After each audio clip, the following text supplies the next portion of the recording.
আমরা তো বাড়িকারের ছোঁয়াতে আমরা এঙ্গে সারাই নাকি? আমি তো বিলা সবসময় ভাল লাগে না। এখন মোর নাম হইল মোহাম্মদ সার্জিস আলম। নামটা একটু কঠিন, এরকম নাম মনে আগত শুনেননি নাকি? আমরা তো একটা আন্দোলনের পরে একটা কিন্তু রাজনৈতিক দল করছি, জাতীয় নাগরিক পার্টি, এনসিপি আমার দল। তো এখন নির্বাচনের সময় আমরা 11টা দল মিলে একটা জোট করছি।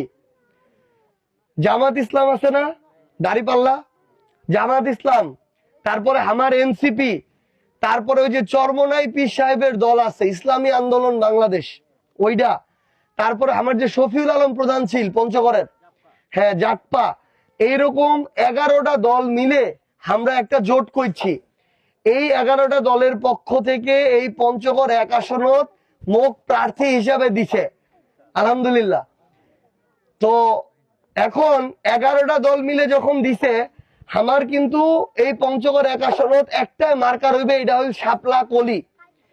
1 আসনত দাঁড়িপাল্লাও রইবেনি, শাপলা কলিটাই দাঁড়িপাল্লা, অন্য কোনো 11টা দলের মার্কা রইবেনি, আমার শাপলা কলিটাই হইল মার্কা। এবং জামায়াত ইসলামের জেলা আছে আমার ভাই বোন সবাই শাপলা কলিতে ভোট দিবে। তো এখন উমরা তো 11টা দল মিলে আমার উপরে আস্থা রাখছে। এখন নি বাড়িকার ছোয়াটা বাড়ির কিছু কথা কইবা হইছু। এতদিন ধরে আমার কিন্তু যেই দললা বাংলাদেশের ক্ষমতা দইছিল, এই 54 বছর ধরে বাংলাদেশটার কিন্তু সিস্টেমলার যে পরিবর্তন, এই পরিবর্তনটা কিন্তু করবা পারেনি। তোমরা দেখো এলাও চাঁদাবাজি হচ্ছে, এলাও বিভিন্ন জায়গায় দখল চলছে, এলাও টাকা ছাড়া কাজ হয় না, এলাও এরকম আছে বিভিন্ন জন মাদকের ব্যবসা করছে, ফের উপর বড় বড় নেতাগিরিও করছে।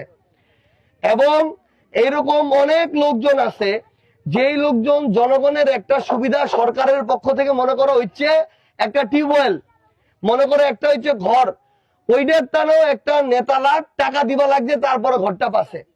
তাহলে কোন লোকটা ঘর নেয়, যাই লোকটার একটা ভালো ঘর নাই, অবস্থা খারাপ, ওই লোকটার লুকুও যে টাকা খাচ্ছে ওই লোকটার কি কোনোদিন নেতা হওয়া উচিত?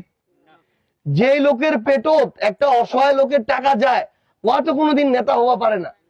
তো এইরকম করেই কিন্তু আমার এই এত বছর ধরে হয়ে চলে ইচ্ছে।